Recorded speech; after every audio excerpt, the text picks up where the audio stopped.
Hello and welcome to Norwood Digest, Norwood Community Media's news magazine show. We've got a great show. We've got a lot of people coming in, so let's get right to it. Joining me now is Town General Manager Tony Mazzucco. And Tony, you're just finished your first year. What'd you think? So, a year ago I think I sat here and I said this was a good town with good staff and good people in town. And I think the only error I made there is that it's a great town, great staff, and great people. So I've had a lot of fun my first year. I've enjoyed the job. I've enjoyed living in the community. I've enjoyed being a part of the community. So I made a joke. December 18th was a year since I was appointed. I said 1 down, 19 to go. So far so good. Yeah, I mean, so far very good. One of the things that I think is great is I see you everywhere. So you're here all the time. Is that a conscious decision? Yeah, a lot of town managers, you don't have to live in the town you live in to be a good town manager. I was relocating from the other part of the state, so I knew I wanted to. Every town I've been a manager and I've always lived in the community I've worked in. To me, it's a combination of it's important to be a part of the community, that you're also responsible for managing the town's operations, but I also enjoy it. So if I lived in another community, I don't know how I could do both. I'd be rushing off to a meeting one way or another, so I'm somebody who just sort of picked a job that I like doing and picked something that I love doing. So what's the work day, what's the work evening, it all sort of blurs together for me, and I'm okay with that. So what was the biggest change, if you will? I forget did you have a light department where you were before, things like that? What's different about Norwood? So didn't have a light department. So obviously working with the light department's a big change. In terms of the schools, I actually like that we have our own school department here. I had a couple of regional school districts as well as a charter school out in the western part of the state, which just makes it complex. I mean, you're dealing with really 3 different superintendents and 3 different school systems and 3 different school models, schools in different communities. It makes it a lot more difficult to work with the school department and to sort of feel that you're a part of the community. We had a separate water and fire district out there, so the fire department was separate, the water department was separate. So some days I'd go into the office in Western Mass and it was just dealing with the complexity of how we were structured. Here, it's actually a lot more streamlined. The town hasn't, the charter went in 1914, and there hasn't been too much of a change since then, and that's not necessarily a bad thing. It means we've been very stable, so that's been a big change. Traffic's been a big change. I'll be honest with you, I grew up in the town of Randolph, not too far from here, but by the time I left sort of the greater Boston area and came back, it was about 8 or 10 years, and the traffic is just horrible. I made the mistake of trying to go to Dedham at about 2:30 today, and even coming back on Route 1 at 2:50, the traffic was just bad. But anytime you go to Dedham, it's a mistake. Yeah, that's true. I take the attitude of it's what happens when you leave Norwood. I mean, you can go about 5 minutes across the border in any way, but it's funny. I actually would travel and see family in the South Coast area more when I lived out in Western Mass than when I do here now. And everyone says, Tony, you're sort of back home and you're not seeing families much. And my response is always, well, you guys can come to Norwood. It's just a little bit easier for me if you come to Norwood. So what was the biggest surprise? Biggest surprise is tough. I'll be honest with you, there's a sense of pride in Norwood that you don't have in a lot of other communities. And not that that's not a good thing, that's a great thing, but walking in the grocery store and people are just coming up to me and saying, hey, we got a great town here and we like the town staff and the light department's great and the DPW is great. You don't have that in a lot of communities. There is still a great sense of community pride here. And there's an actual sense of community in Norwood. People are aware of Norwood, they're aware of the community, they're aware of being a part of the community. You don't have that in a lot of places anymore. And I knew early on it was okay, it seemed like that's the case, but as time went on, it truly is, and you just don't see that in a lot of towns.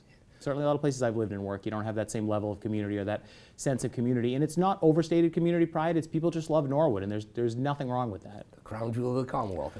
I was at a manager's meeting, and it was at a conference in Baltimore, and I happened to step away from the table having dinner with a group of managers from around Massachusetts, and apparently as I was away, somebody said, geez, this guy ever stopped talking about Norwood? And a colleague might defend me and said, well, I think he just loves where he lives and works, and that's what it is, but it's a community worth talking about.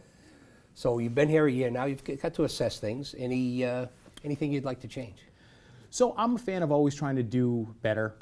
I had a few more hairs up here than when I started, so I had to put some down here to kind of balance it out a little bit.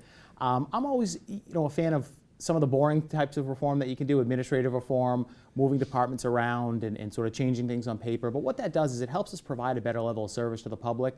And we already provide a great level of service, but administratively we could do a little bit more. We're looking to do a little bit more online. We've been rolling out more of a social media presence in some departments. We're going to keep growing that. We're changing over our financial software, which is more than just changing over our accounting software. Within about a 3 or 4 year period, we're going towards what cities and towns are calling sort of the 24-hour city hall model, where just about all of our services will be available 24/7. which is good. It's a great service to the public. It's town halls are still traditionally open, business hours. So if you work a regular business schedule, as you know, it's tough to find to get into town hall Yep. for a birth certificate, for a license, for anything you need. So we're looking to roll some of those things out to just make the town a little bit more accessible. We have put some more information out about the budget last year. We're looking to do more of that and get more information out to the public and see how we can get the public involved in the budgeting process and the town's financial process. Not that we haven't done well with those things, but we're looking at areas where we can go from good to great. We did a management retreat this year. All the town's department heads got together, and sort of the theme was going from good to great. And how do we go from good to great? And we do a lot of good work. We do a lot of great work. How do we improve that and make it even better? Who wrote that book? I think it was actually Jim Collins. Yes, I not know our it's Jim Collins, Collins, right. but a different Jim Yeah, Collins. I read that book. It's pretty good. Yeah, we actually gave out copies. That was sort of the whole, we department heads as a team read it, and that was sort of the theme for our department retreat. So it seems this is the first time that people are taking a serious look at an operational override. And you're right in the thick of it. And how's that group getting along? How's it going? So far the conversation's been positive, which is important. Everyone is doing what they think is best for the community. So, you can say there's no right answer, there's no wrong answer. Everyone has the best interest of the community at their heart, and we just have, some people will have a difference of opinion as to what leads to what's best for the community. I always encourage people to look at the future, and whenever you make a decision like that, think about where we're going to be in 5 years, in 10 years, and in 20 years. It's about looking down the road. We can get sort of caught up in the politics of it. We can get caught up in the battles of A or B and this budget line versus that budget line. But take a step back and say, where do we want to be in 10 or 20 years? And in 10 or 20 years, we want to look back and say, thankfully they made the right decisions, and not, they didn't make good decisions 10 or 20 years ago, and that's why we're the situation we're in. Right. Norwood hasn't made any bad decisions. Norwood hasn't done anything wrong. There's been no fault. It's just a discussion about where we want the community to go and where people want the community to go. And tax overrides are difficult. There's a lot of politics behind them. There's an affordability question for a lot of people in the community. And then there's an honest question about where democracy and what level of service do people want. Right. Some people may think we don't need a higher level of service. Some people are fine with the level of service we have. Some people may want to pay for a higher level of service. And those are all fine. There's nothing inherently wrong with any of them. So I hope the discussion continues, and as long as it stays positive and everyone on both sides of an issue has the best interest of the community at heart, we just disagree how to get there, and that's fine. Disagreement is okay. But one of the things that I really appreciate when I sit back and watch, because it's not like this in every town. It's the town, the town side of government gets along with the school side, the school department, and when you're working in concert, you get way more done than when you're not. And I see it all over the state in what I do. Absolutely. At the end of the day, there's no town and there's no school. There's just Norwood. Like any family, you're going to fight over money, Yeah, and there's always going to be that debate in the public: do we spend more here or less here? But we're all in this together. It's one community. There's no town and then the school department. We're all in this together. School systems are really your biggest economic generator in a community. It's what people choose to move into a community based on the school system. But as you know, education in Massachusetts, it's expensive. We have the best, I always tell people we have the best, it's not my words, but we have the best school system in the country in Massachusetts, but we pay for it. Yeah. So it's tough. And yeah, we do. But it's worth it. There's an old saying, and I know I should be crediting it to somebody, but I can't remember who it was. If you think the cost of education is high, you should see the cost of ignorance. Absolutely. And that's what you're fighting about I sometimes. mean, we pay a lot in Massachusetts, but we get a good product. And what would Massachusetts be without education? Right. And again, when people are looking for a community to move to, I personally always like to think they look for a good town manager, but I'd be willing to cede my ego to the fact that people look for a good school system. Yeah. There's a lot of other services that we have to provide as well, but that's what draws people and attracts people to a community. So one of the things, and we're gonna if there's nothing else that you want to make sure that you talk about. Really briefly, there's Go one ahead. thing I'd like to Good. mention. So every year, the Morrill Memorial Library teams up with the Bruins, and they do a pajama drive with the Bruins PJ Drive, and a lot of libraries across the state do it. So this year, we're stepping up our game and working with the library, and we're directly challenging the town of Bourne, who comes in first every year in the Bruins PJ Drive. Now, it's a little bit personal for me. My mom works at the Bourne Public Library, and I interned for the town manager in Bourne many, many years ago. So we're challenging Bourne to see if we can come up with more pajamas than they do. And it's new pajamas that go to kids in the Commonwealth who want to have a safe and warm winter and safe and warm pair of pajamas. We're trying to beat Bourne, and that's actually our hashtag is Beat Bourne for our campaign. We have a PSA that'll be going out in the next day or so. Bourne is right on top of challenging us. They're using the hashtags Never Norwood and Nix Norwood. They've likened themselves to the Patriots, and we're just the haters complaining that they always win and we want to challenge them. But personally, we think that the Morrill Memorial Library is better, and we think Norwood's the better hockey town. So in the Boston Bruins PGA contest, we think Norwood can beat Bourne, and we're going to be doing that. So you can drop off starting February 1st. New pajamas for kids ages infant up to 18 at any of our town facilities, and we're looking to get some community groups in the school system involved as well. So hashtag beat Bourne. Well, you made something, a real good thing fun. Absolutely. And so that's great. And so a couple of other things one of the things that we talked about, the collaboration between all of the departments in Norwood is really something. And probably one of the great examples of that is Impact Norwood. And we're going to leave and show you a little PSA, and you're going to see this young man's face in it as well. And it's a little bit of Impact Norwood, so let's run that. We have a responsibility as a community to give all our youth the best opportunity to succeed. To stop a problem before it starts. To not stigmatize mental health and addiction. We have a responsibility to promote positive youth and adult relationships. To engage youth in the community. We have a responsibility to maintain. To encourage. To take pride in the health of our youth. We have a responsibility to give all our youth the best opportunity to succeed. Together we can make an impact. Learn how you can be involved at impactnorwood.org. And I'm your host, Krista McDonald. Thanks for joining me for another update. It was a hard-fought battle at Murray Field. Everybody you know and you like and you pal around with and you hang out with is here. Your home. Your home. Your home. Your home. Your home for all things Norwood.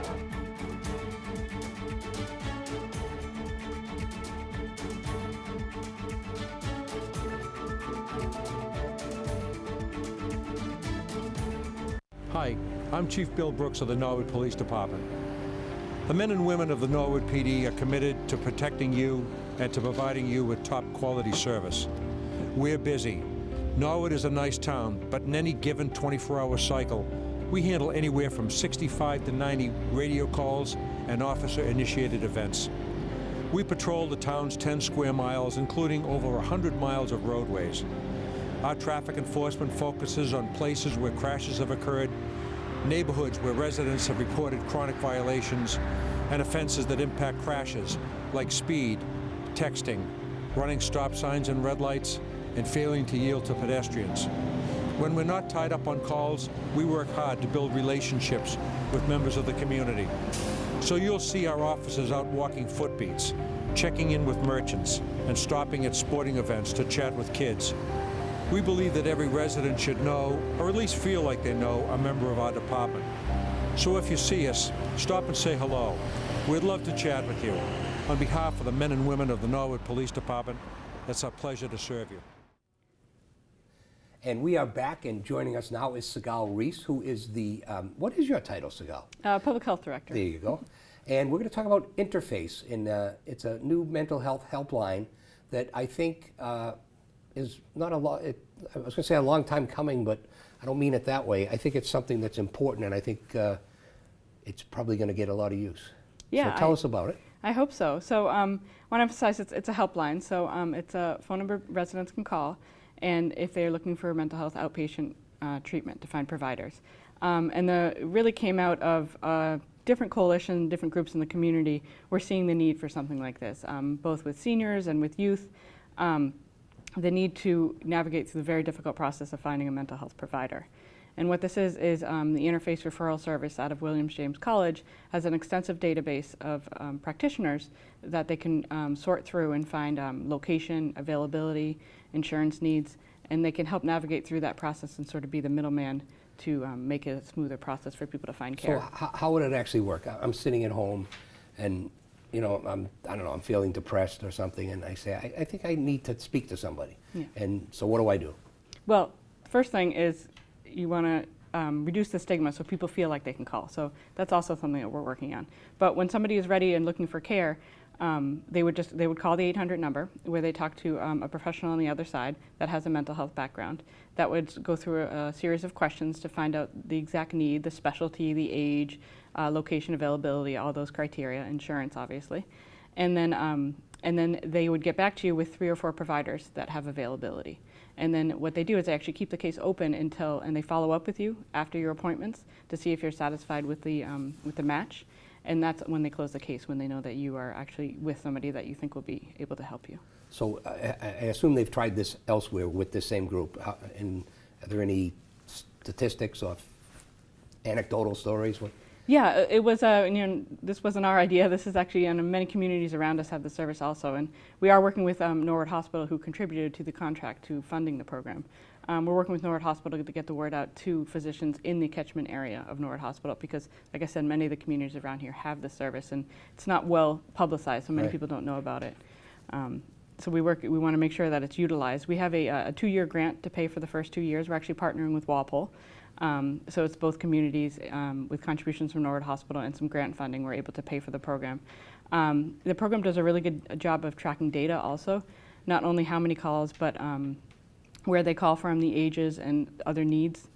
So what we do is hope with these 2 years to track that data. And if we see high usage and we see good use of the program, we hope to be able to continue it through other funding. Is it very expensive?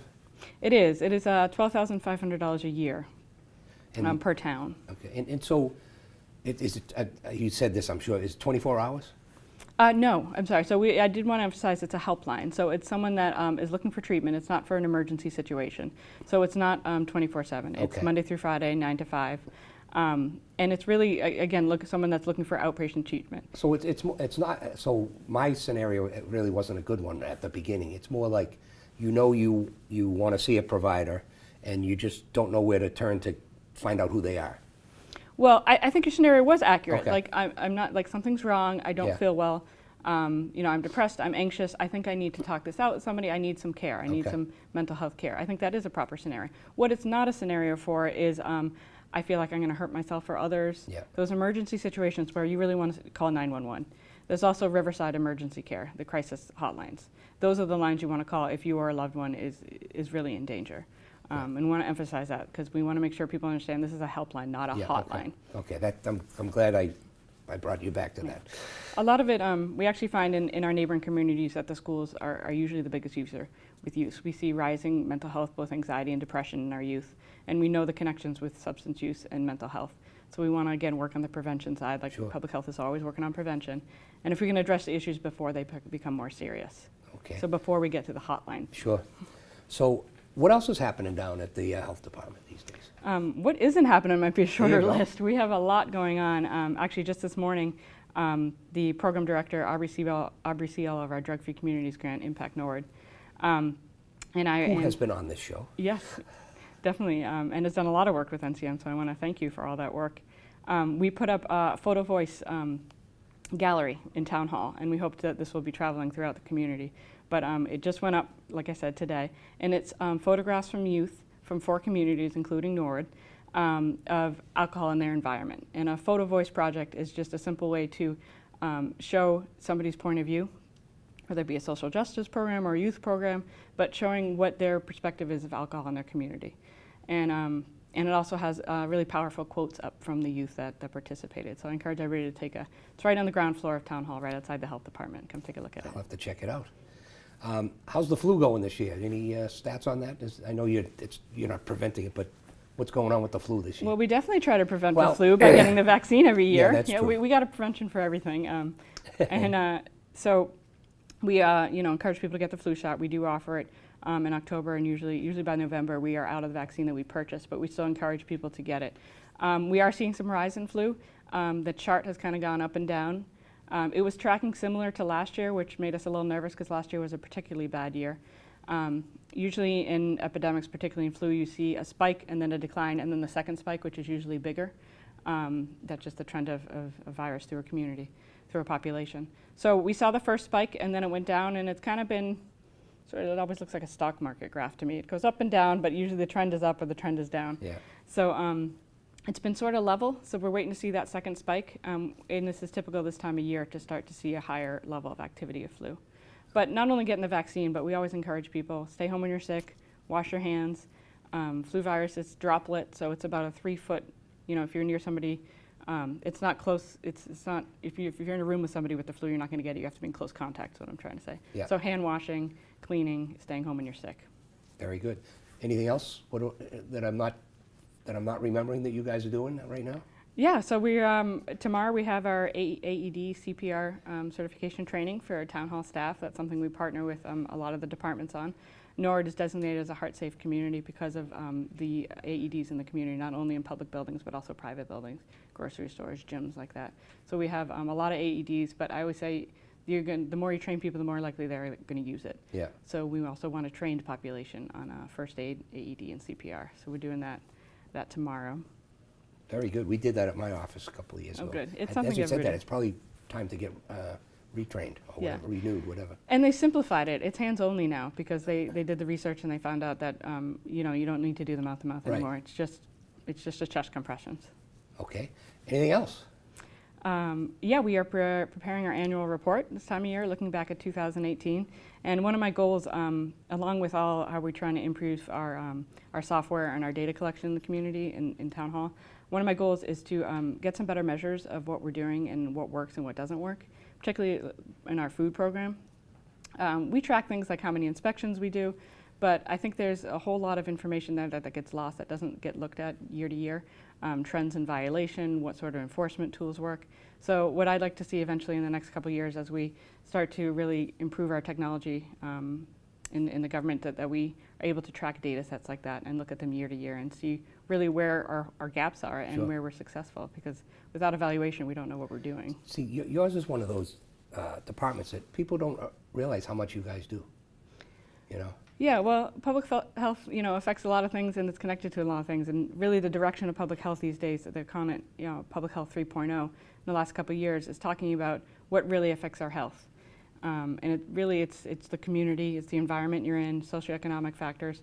So it really touches on every part, whether we're talking with the trails, about making walkable communities, encouraging physical activity, whether we're dealing with the farmers market to encourage access to fresh vegetables, Earth Day, clean environment, affects your health.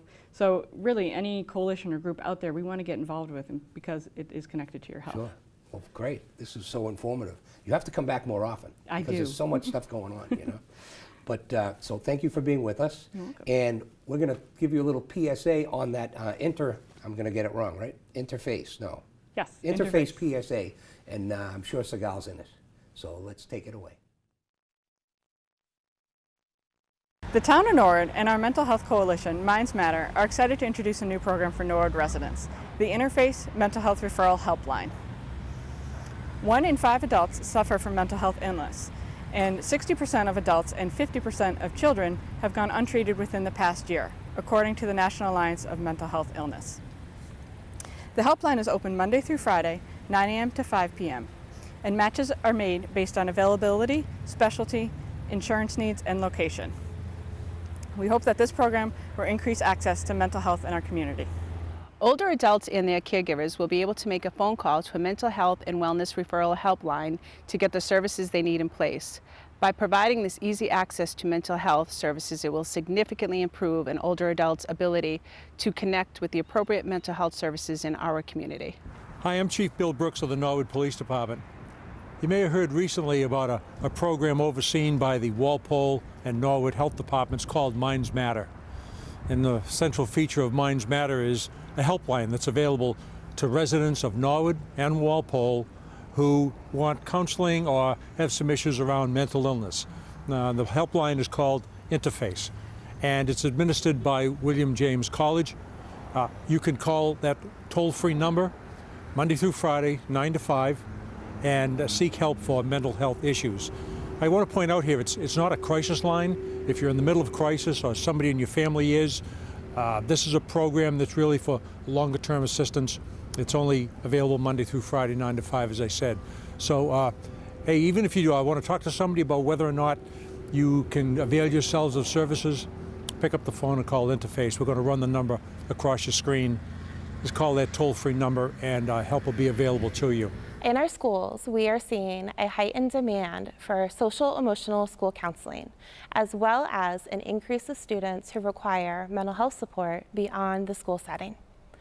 Often, barriers exist for families, preventing access, including insurance concerns and provider availability. We are thrilled to be collaborating with Interface. This extensive database will allow us to connect our students to the care they need.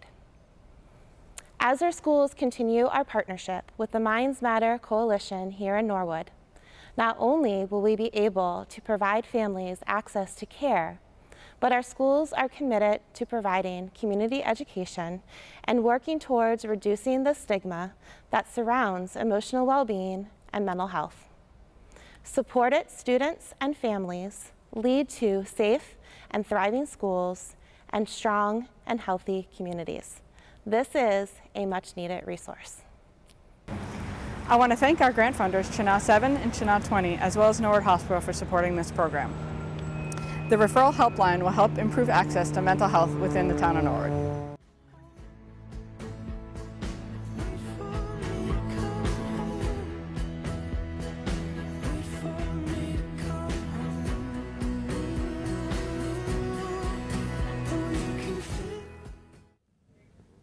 And we're back, and Dan Gruber used to be on the other side of the camera not less than 2 minutes ago.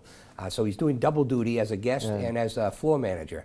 So Dan's a junior at Norwood High School. Yes. TV student, but we're not here to talk about any of that. No. We're here to talk about GOFI. GOFI. So tell me about GOFI. So GOFI is Golden Opportunities for Independence. It's a nonprofit service dog organization in Walpole.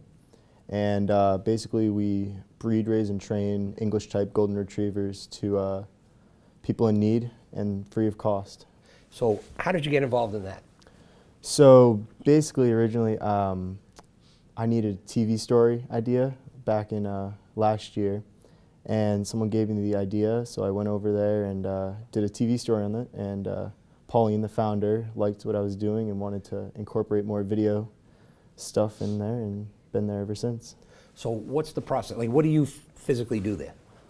So basically, whenever someone asks what does one particular person do, I say everything, because we all do everything, feed horses and tend to the chickens and dogs, but I'm the video guy. I produce the show, Gabbing with Gofi. I'm doing stuff with graduation now. There's a bunch of videos that need to be done. I help with graphics and online stuff, basically AV. So how hard is it to train a dog to be a service dog? You don't do that necessarily, but... I don't particularly, but I do know what goes into it. It takes hours and hours. I'm pretty sure it's Monday through Friday, 8 to 2-ish. The service dogs come in. The staff's training them for almost a year, and it takes a lot. But and do they only do goalies? No, actually, they train a lot of different dogs, but primarily it's Goldens that were bred there, and then if you want another dog, that can come in. So, but it's a different type of program because it's more of like a match from the beginning.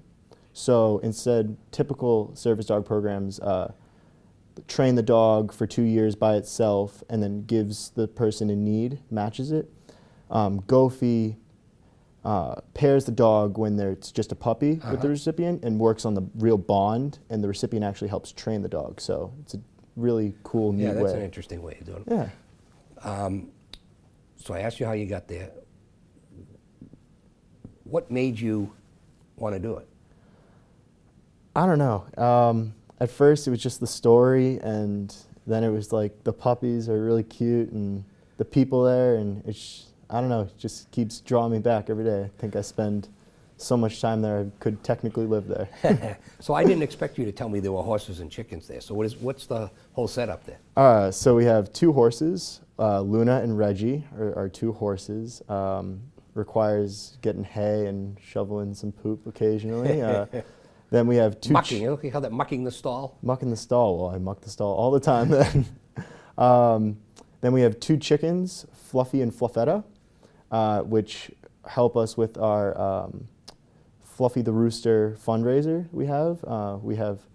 It's basically bingo squares, and we plop them down, and whoever square they poop on wins, and there's a bunch of prizes always. So where is it located? It's in Walpole, but where? Yeah, 323 High Street in Walpole. It's kind of like a house, but with a farm area in the back.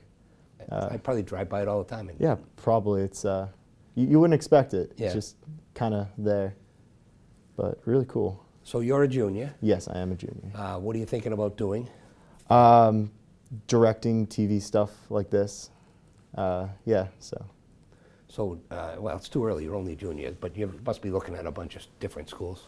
Yeah, I got some schools in mind, but still kind of on the hunt for the right school. I'm not exactly sure what kind of directing I want to do yet, but definitely producing in the communications TV field. Well, you'll be good at it. I know that.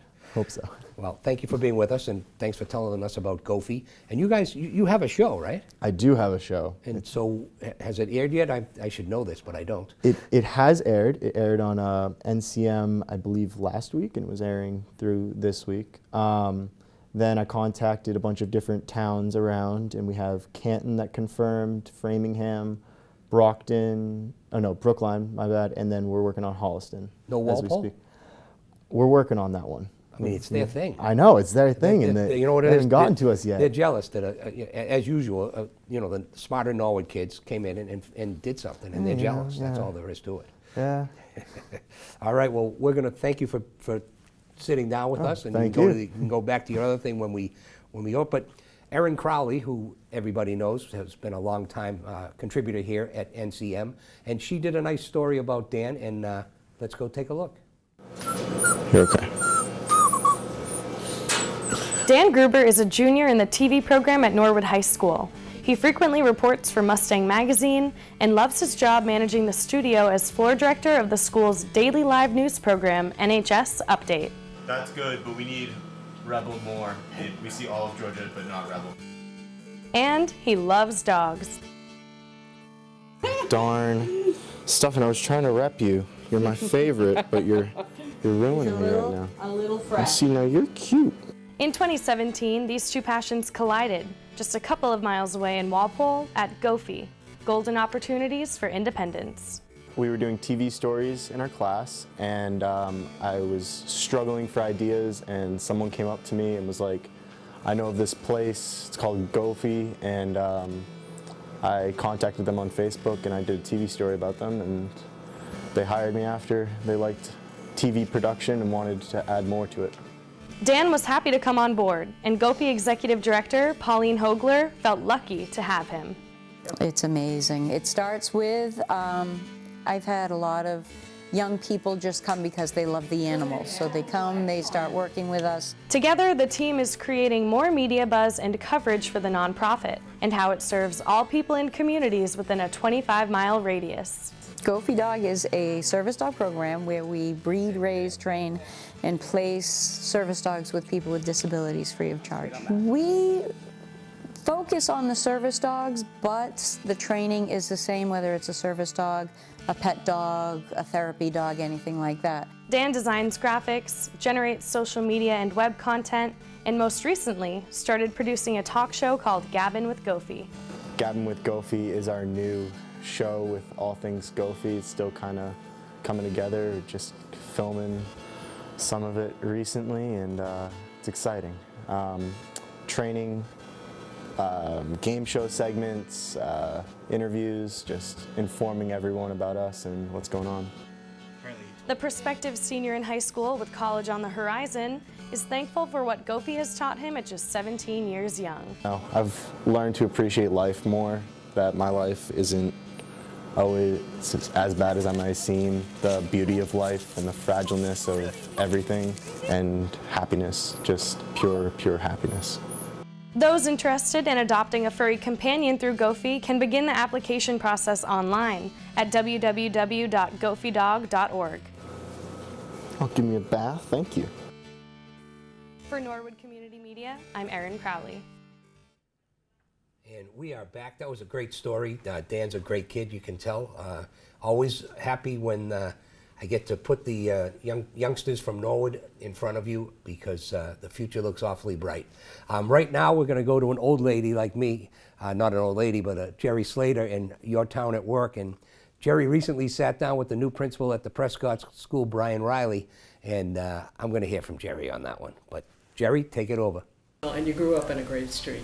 Yes. That's a topic for another Yeah. day. So you're here now since July. Mhm. You're following, and we've got to mention our good friend Brianne Killian, Mrs. Killian, who was just a part of the lifeblood here. Early observations, what are you seeing? What are you excited about? Yeah, absolutely. What are you trying to maybe change a little bit? Absolutely. So for me, as a new principal and coming into a new state where there's different things going on and different expectations, following a principal that was as strong as Principal Killian is such a benefit for me. The instructional culture here, the students, the expectations that families have, which are high of the school, is the groundwork that Principal Killian laid, and now I'm sort of trying to take that baton and keep it moving. And the exciting things are, that we've got a staff here that comes to work every day ready to do what's best for the kids. And some days that is fun, exciting, and you move forward, and other days it's tough. But what we're establishing here is a community of professionals and learners who are curious about improving their craft, who care about the kids, and who are willing to go out and try things. And my approach has been, if you try something and it fails, that's great. Let's talk about how we can, improve that the next time and do what's best for our kids. And so it's been a huge benefit to me, also in the meantime of reaching out to Principal Killian and asking for advice. And she stopped by a couple times, and I've picked her brain. So it's great to also have someone who's still around and willing, and we want her to come back and be a part of the community still. Yeah, and you've got also some great here in Norwood, some of your fellow principals, even some of our Norwood, you've got Donna Brown at the Callahan. Yeah, and that's something that I think was an added benefit, that when you go to a new job or a new school system, you hope that you have teammates and colleagues at your level who you sort of mesh with and you're able to bounce ideas off of and be really candid with and say, hey, I'm struggling with this, how do I deal with it, or get advice. I really couldn't have asked for a better group of colleagues at the elementary level. We're always, picking up the phone or texting each other and saying, hey, this is what's going on, what are you doing? Or just this morning I was emailing with another principal at the MCAS schedule, and I never feel like, oh, I shouldn't ask that because I don't have anyone out there. And so it's a great, it really is a great group that I've enjoyed. And again, that's sort of an added benefit that you hope, you cross your fingers if that's the case, but here it certainly was. Sorry about that, Jerry, but Erin Crowley's back at it again. She's with the Curley brothers, Brian and Michael Curley, who, like their father and I think maybe their mother too, are going to be at Notre Dame. Brian's a junior and Michael will be a freshman next year, so go Irish. Thanks, Jack. Welcome back, everyone. Now I am joined by Brian Curley, and he is a junior at Notre Dame. And now I'm joined by Michael Curley, who is a senior up here at Norwood High School, and he just got into Notre Dame. So congratulations, Michael. Tell us about that story, how you felt when you realized you got in. Well, it's a crazy week heading up to the day I actually found out, because my mom kept speculating what day it was going to come out. She was every single day that week, probably 3 or 4 times, she kept telling me to check my portal. Checked every single day, nothing. Nothing. So I was actually at a hockey pasta dinner. We were at the police station for it. She texted me and she was like, I think they came out, you better come home. So I got home and I thought, we actually got raffle tickets that night, which I thought I lost in the police station. I'm freaking out about that. She's like, I don't care, just open it. So I opened it, and then obviously I got good news, so we kind of started freaking out. And it was just me and my mom at first, actually. I thought you were going to be there, but... No, I was asleep downstairs. I just got home for winter break that morning, so I hadn't slept in about 2 days. Yeah, back from Notre Dame. I hadn't slept about 2 days because of finals. So I left my dorm room at 5:30 in the morning and then got back here in Norwood at 5:30. So I kind of said my hellos and then went straight downstairs to go to sleep, and then about an hour later got woken up by them screaming at the top of their lungs. So you were passed out asleep, not there to support Michael, but do you like to think you kind of brought that Notre Dame energy back with you? They're we're going to let Michael know today. Brian's back, he's got to know right now. Yeah, my mom was texting me all week leading up, and I was kind of hoping he'd find out before I got home in case there was bad news. I wouldn't have to be around to listen to that, but thankfully it was good news, and I think definitely some luck of the Irish once I finally got home. Thankfully it's all good. Luck of the Irish. We love that. And Michael, you're being way too modest right now. How did it feel when you opened up that envelope? You guys have, your father went there, your uncle, I believe, went there, right? Yeah. So you guys have a family legacy going on. That's a big deal. Yeah, it felt pretty great. It never really fully sunk in for me. For the first couple days after, I was just kind of trying to actually accept oh my gosh, I'm actually gonna be able to go to Notre Dame, which has honestly been a dream of mine since I first visited the campus in 5th grade when we went out there. And at the time, I obviously didn't really fully know what I was really heading into. But then I went out again my sophomore year when he was a freshman out there, And then I really kicked in. I was like, oh my gosh, this is really where I want to go. Mm-hmm. And I went out again for the Michigan football game this past year. I stayed with him in his dorm, which was a pretty great experience. And that's really, Finally really got when like I the full college finally got the full college experience. experience. And I was just, Was that when you I knew? knew that was the school I really wanted to go to. All right, and then Brian, tell us how you're feeling. Like any like emotions at all, being like the big older brother?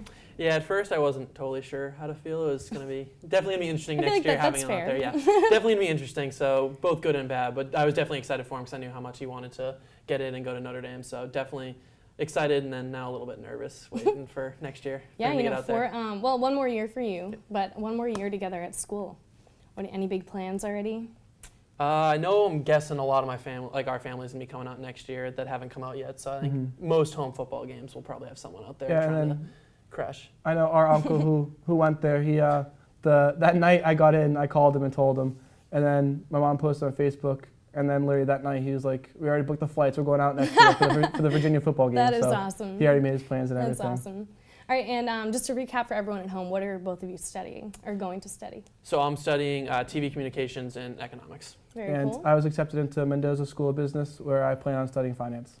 Awesome. All right, well, we're very excited for all of you guys, and we're excited to look forward to everything you guys have coming down the line. Thank you. Thank you. All right, now back to Digest. Thank you, Erin. Great piece, and good luck to the Curly boys out there in South Bend.